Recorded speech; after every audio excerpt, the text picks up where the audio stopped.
Hello guys, welcome back to my YouTube channel Madhap English Point. Now we will discuss on the sixth part of subject verb agreement. We have already discussed on 25 rules. Now we will continue this topic. Next rule is 26. 26 rule पर हम discuss करेंगे. देखिएगा viewer से start करने से पहले request है कि जिन्होंने चैनल को सब्सक्राइब नहीं किया चैनल को सब्सक्राइब करो और बेल आइकन को प्रेस करिए ताकि अपकमिंग वीडियोज की नोटिफिकेशन आप तक पहुंचती रहे और वीडियो को लाइक भी करें और जितना हो सके उतना शेयर करें. Okay yes. Next rule 26 rule कहता है, क्या कहता है 26 रूल, जब सेंटेंस की शुरुआत देयर से हो या ऐसे लिखो, देयर से शुरू होने वाले वाक्यों में वर्ब उस नाउन या प्रोनाउन के अनुसार आती है, उस नाउन या प्रोनाउन के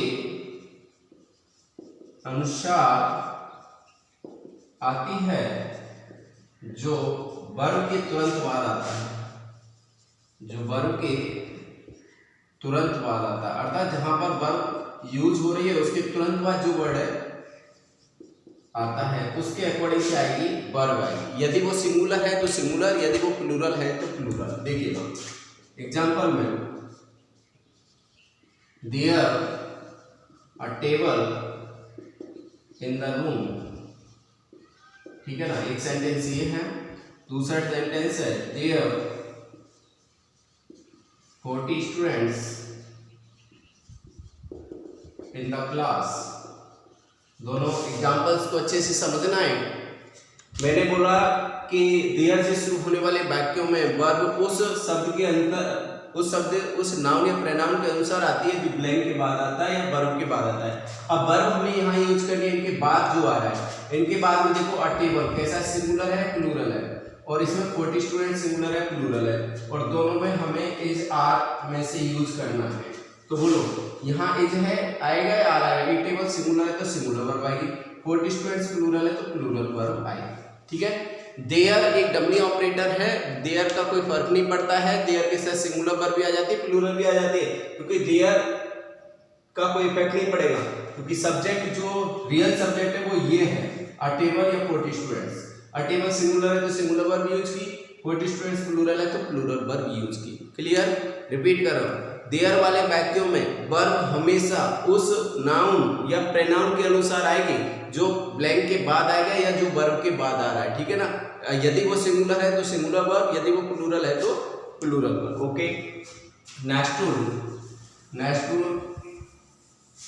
इज नंबर इज 27. ओके. जब कोई नाउन, देखिएगा ये क्या कर रहा है रूल, इस बच्चे से समझना. जब कोई नाउन या नाउन फ्रेज किसी नाउन या प्रोनाउन के किसी नाउन या प्रोनाउन के अपोजिशन के रूप में प्रयुक्त हुआ हो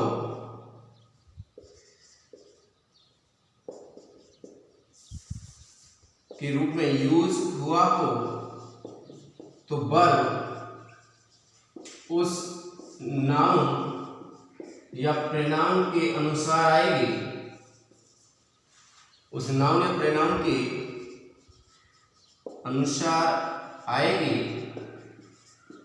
ना कि उस अपोजिशन के, ना कि अपोजिशन के अनुसार वर्ब नहीं आएगी, उस नाउन या प्रोनाउन के अकॉर्डिंग आएगी. जिस नाउन या प्रोनाउन के अपोजिशन के रूप में कोई नाउन या फ्रेज यूज किया उसके अकॉर्डिंग नहीं, उस नाउन या प्रोनाउन के अकॉर्डिंग आएंगे जिसके लिए वो यूज हुआ है। ठीक है ना। अब जैसे अपोजिशन क्या होता है, पहली बात तो ये है, इन केस ऑफ अपोजिशन ठीक है ना, दो चीजें होती हैं, इसको ध्यान रखना।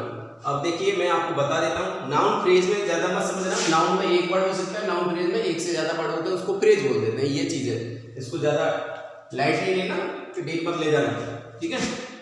एग्जाम्पल देखिएगा, एग्जाम्पल में मैं आपसे कहूँ आई, कॉमा लगाया और अपना नाम लिखूं क्या, श्रीमन, ठीक है ना, टीचिंग यू, और आपको यूज करनी है verb as R M S, ठीक है।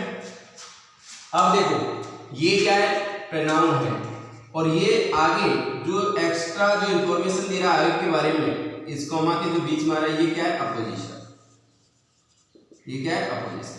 अब इसके अनुसार वर्ब नहीं आएगी, इस नाउन या प्रोनाउन के अनुसार वर्ब आएगी। अब इसके अकॉर्डिंग वर्ब यूज करें तो ये जाएगी, जबकि गलत है, इसके अकॉर्डिंग यूज नहीं होगी, वर्ब किसके अकॉर्डिंग है, आई के अकॉर्डिंग, तो यहाँ क्या आएगा, एम, ठीक है, यहाँ क्या आएगा, एम आएगा, ध्यान रखना।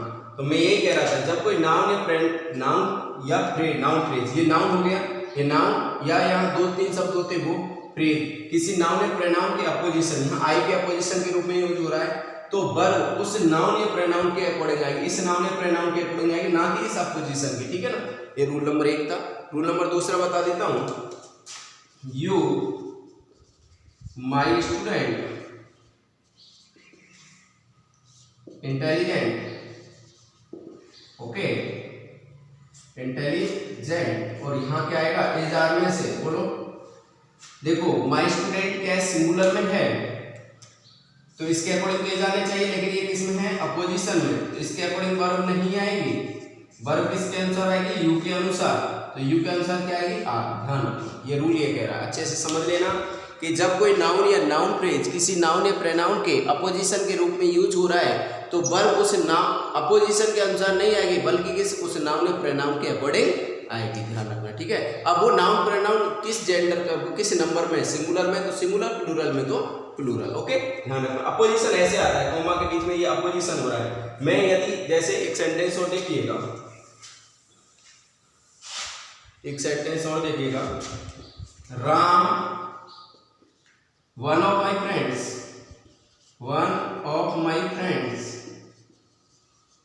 ठीक है ना, ये लिखते हैं, Ram one of my friends intelligent.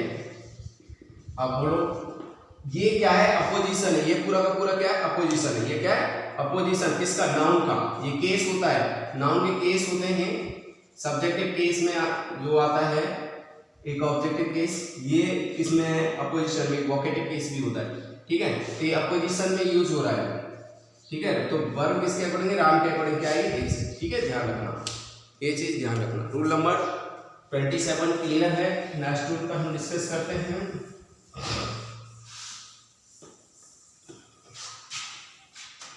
Rule number 28 rule क्या कह रहा है, जब ब्लैंक से पहले, जब रिक्त स्थान से पहले कोई रिलेटिव प्रोनाउन हो,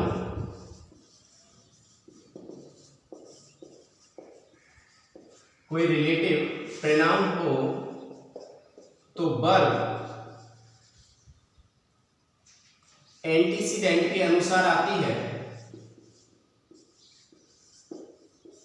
एंटीसीडेंट के अनुसार आती है, जो रिलेटिव प्रोनाउन का जो एंटीसीडेंट होगा उसके अनुसार आती है। एंटीसीडेंट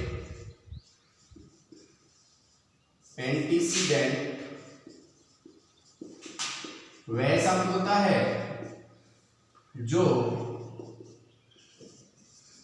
वह शब्द होता है जो रिलेटिव प्रोनाउन से पहले आता है।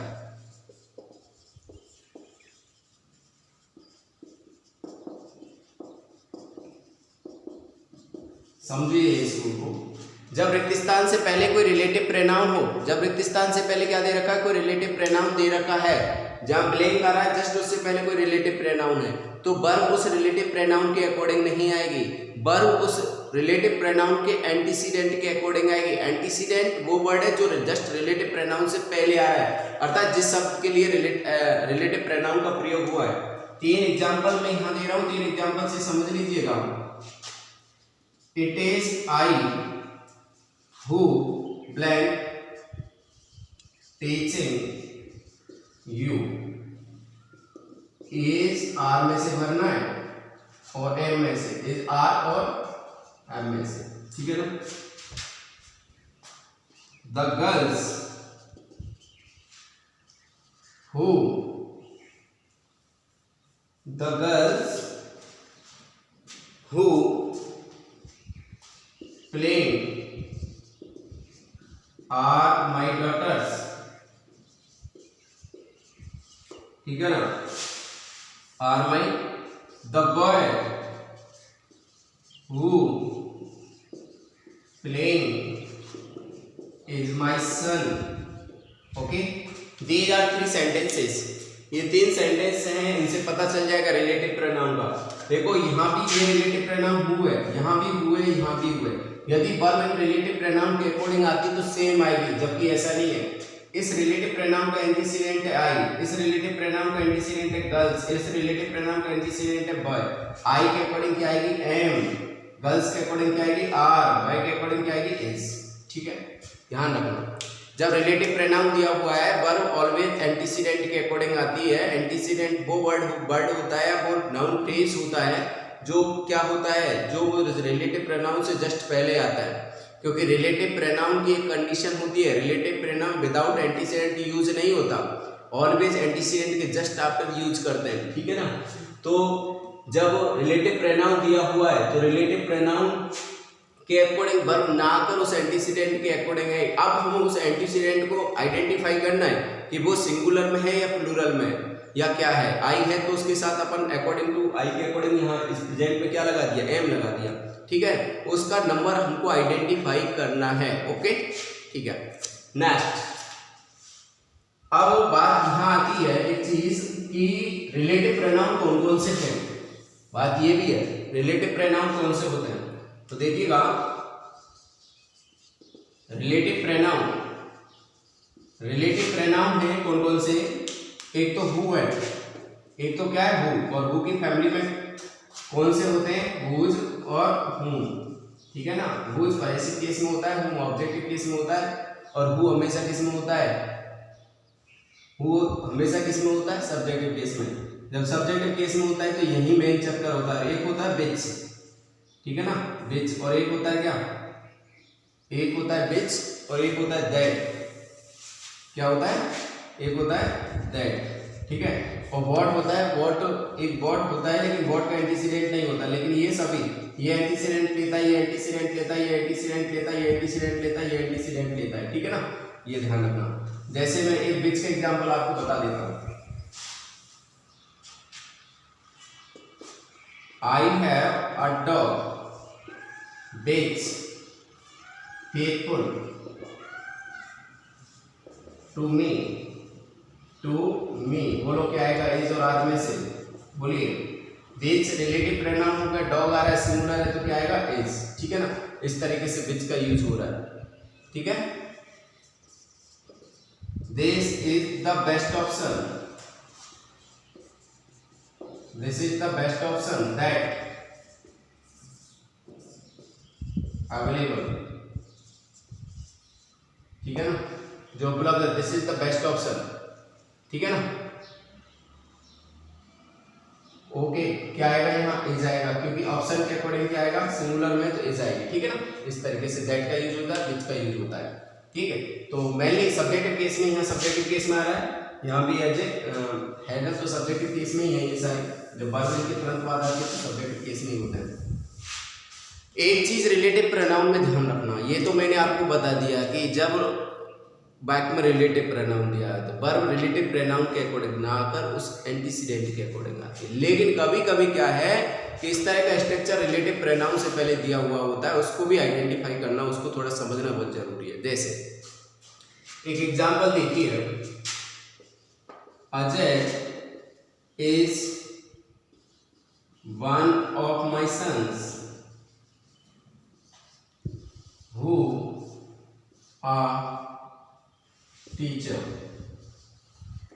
टीचर, ठीक है ना, हु इधर लिख देता हूँ अ टीचर। अब आपको यूज करना है एज और आर में से, ध्यान रखना। अभी आप कहेंगे सर आपने बताया तो था रिलेटिव प्रोनाउन हुए और हु से पहले आने वाले वर्ड के अकॉर्डिंग वर्ब यूज करते हैं, बिल्कुल यही बताया था।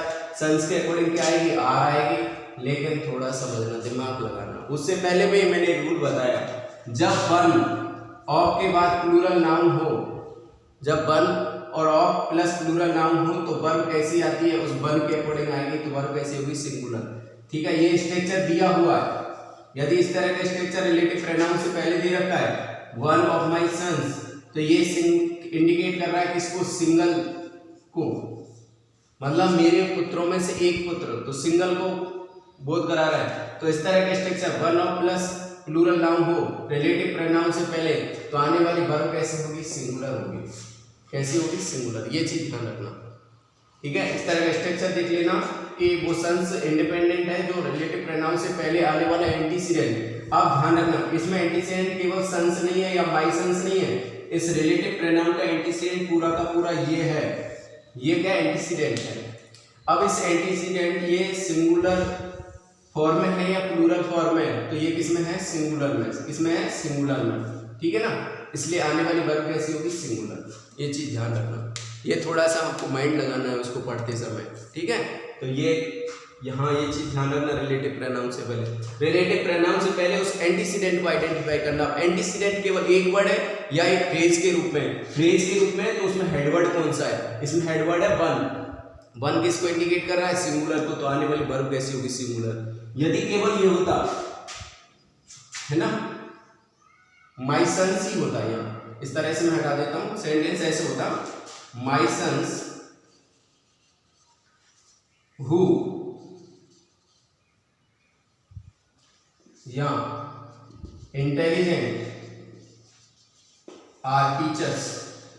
यदि ऐसे होता, ठीक है ना, तो देखो माई सन्स पूरा का पूरा एंटीसीडेंट है, तो ये प्लूरल में तो फिर आ जाता, ऐसे होता तो। लेकिन इस तरीके से तो इसको ध्यान रखना, प्रेज के रूप में एंटीसीडेंट है, प्रेज किसको बोध करा रहा है, सिंगुलर या प्लूरल, सिंगुलर, तो वर्ब आने वाली सिंगुलर होगी, ठीक है। इस चीज को ध्यान रखना है। ये अगला रूल ये है, नेक्स्ट रूल 29, केवल 4 रूल्स पर ही आज डिस्कस करेंगे इस वीडियो में। नेक्स्ट रूल्स पर नेक्स्ट वीडियो में डिस्कस करेंगे। ये जब बाकी का सब्जेक्ट, जब बाकी का सब्जेक्ट कोई इंडेफिनेट प्रोनाउन हो तो वर्ब सिंगुलर आती है। कैसी आएगी, सिंगुलर, वर्ब सिंगुलर कैसी होगी, सिंगुलर। अब बात यह कि इंडेफिनेट प्रोनाउन कौन से होते हैं, देखिए वन इंडेफिनेट प्रोनाउन है, जिनमें वन वन आएगा वो सभी इंडेफिनेट प्रोनाउन है, someone, anyone, no one, everyone, ठीक है ना। अब जिनमें बॉडी आएगा, समबॉडी, एनीबॉडी, नोबॉडी, एवरीबॉडी, ठीक है ना। ये सभी सिंगुलर प्रोनाउन है। या जिनमें समथिंग आए, something, something is better than nothing, something, nothing, everything, anything, these are indefinite pronoun. और जब सेंटेंस का सब्जेक्ट इंडेफिनिट प्रोनाउन हो तो we use singular verb with them, उनके साथ हम किसका यूज करते हैं, सिंगुलर वर्ब का, ठीक है। These are indefinite pronoun, one, someone, anyone, no one, everyone, somebody, nobody, everybody, anybody, something, anything, nothing, everything, these are indefinite pronoun, or with indefinite pronoun we use singular verb. Okay, understood, clear? by example देखिए, by example एक बहुत अच्छी something better than, something better than nothing, क्या आएगा इजार में से, बोलो। Something के साथ क्या आएगा, इज आएगा, क्योंकि समथिंग कैसा है, indefinite pronoun, one, help me, help आएगा, हेल्प्स आएगा, बोलो क्या आएगा, वन इज सिंगुलर तो be is singular, one helps me. Okay, these are some examples we have discussed on 29 rules of subject verb agreement of the verb with its subject का जो अपने subject verb का जो अपना agreement होता है subject के साथ, उसमें हम लगभग 29 रूल्स पर अब तक डिस्कस कर चुके हैं 6 पार्ट में. नेक्स्ट अगला पार्ट हम 7 पार्ट लेके आएंगे, जो नेक्स्ट रूल्स होंगे उन पर डिस्कस करेंगे. व्यूवर से रिक्वेस्ट है चैनल को सब्सक्राइब करें और ज़्यादा से ज़्यादा शेयर करें. प्लस मैं एक बात बता देता हूँ कि ये जितने भी रूल्स कंप्लीट करने के बाद मैं प्रैक्टिस सेट लेके आऊँगा, और प्रैक्टिस सेट में उन एग्जाम्पल्स पर उन सेंटेंसेस पर डिस्कस करूँगा जो प्रीवियस एग्जाम्स में पूछे गए, वेरी इंपॉर्टेंट क्वेश्चंस. ओके, ध्यान रखना. तो इन सारी वीडियोज़ को बारी बारी से देखते समय 1 by 1, ये अपना 6 पार्ट है. Okay, thank you.